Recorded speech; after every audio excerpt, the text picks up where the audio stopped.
Vamos mergulhar hoje numa das obras mais fortes da nossa literatura.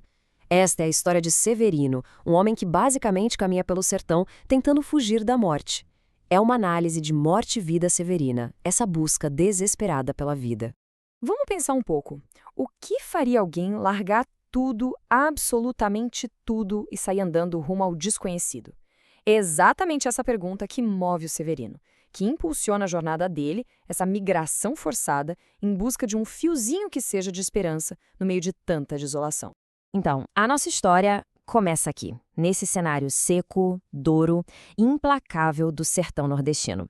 É desse lugar, um lugar marcado pela miséria, que o Severino parte, sabe? Deixando tudo que ele conhecia para trás numa tentativa quase desesperada de simplesmente sobreviver.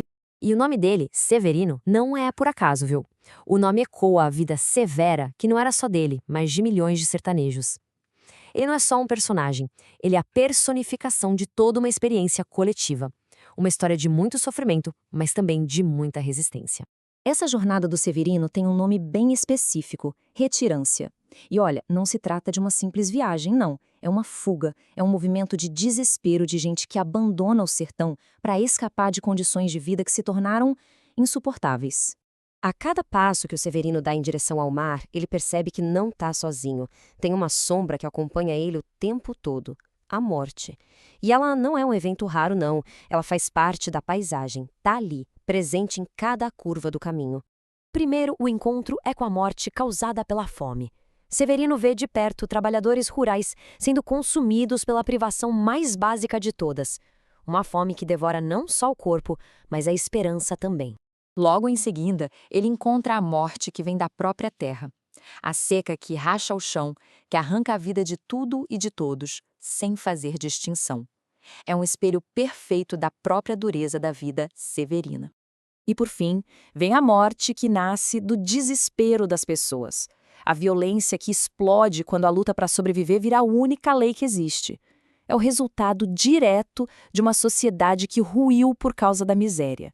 E aí a percepção dele é devastadora. Naquela jornada, o Severino aprende que, na terra dele, a linha que separa o estar vivo do estar morto é quase invisível. A morte vira regra, não é exceção. Ok, mas por que essa realidade é tão brutal assim? O poema não se contenta só em mostrar o sofrimento, não. Ele vai mais fundo, ele investiga as causas. E aqui está o ponto central da crítica social da obra. O autor, João Cabral de Melo Neto, deixa bem claro que essa miséria toda não é fruto do acaso, nem de preguiça.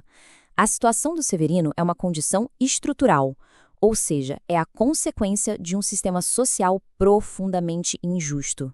E esses são os pilares que sustentam essa miséria.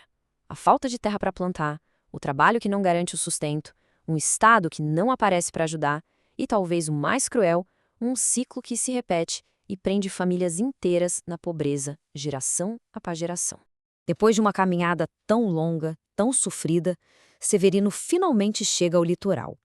Só que o que ele encontra lá não é a vida que ele sonhava, é só outra forma de miséria. Nem o mangue, nem a cidade grande oferecem salvação. A desilusão é total. E este é o fundo do poço. Exausto, sem um pingo de esperança, Severino chega a pensar em se matar. Ele passa a ver a morte como a única saída lógica para uma vida que foi tão severa. Mas é justamente nesse momento, no momento de escuridão absoluta, que algo totalmente inesperado acontece. Uma virada que vai dar um novo sentido para a jornada inteira.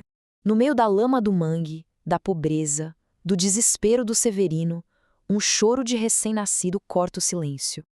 O nascimento de uma criança surge como um contraste radical a todo aquele cenário de morte. Apenas um. Um único nascimento, tão frágil, tão pequeno, mas com poder simbólico gigantesco. No mundo que está saturado pela morte, a chegada de uma nova vida se torna um evento monumental. Pois é, aqui a gente vê a tensão central do poema. De um lado, a morte, essa realidade constante, esmagadora. Do outro, a vida. Um pequeno milagre, uma promessa teimosa de que o futuro, de alguma forma, ainda é possível. E aqui está um ponto fundamental. O poema não oferece uma solução mágica. O nascimento do bebê não acaba com a pobreza, não de uma hora para outra. mas ele simboliza a resiliência, a teimosia da vida. É o motivo pelo qual, apesar de tudo, a luta tem que continuar. Mas por quê? Décadas depois de ser publicado, Morte e Vida Severina ainda é uma obra tão poderosa. Vamos tentar entender o legado que ela deixou. A grandeza da obra está bem resumida aqui. O João Cabral de Melo Neto usa uma linguagem precisa, quase cirúrgica, para expor as feridas sociais do Brasil. É uma denúncia que, infelizmente, continua muito atual. Um clássico absoluto, tanto na forma quanto no conteúdo. No fim das contas, Morte e Vida Severina é mais do que só um poema. É um chamado à ação. Ele nos força a encarar as nossas desigualdades e a pensar no que a gente precisa fazer para construir uma sociedade onde a vida, e não a morte, seja a regra. O poema não dá uma resposta fácil, mas ele nos deixa com essa reflexão. Será que a esperança de uma única vida pode, de fato, superar a certeza de tantas mortes? É uma pergunta que continua ecoando, desafiando a todos nós.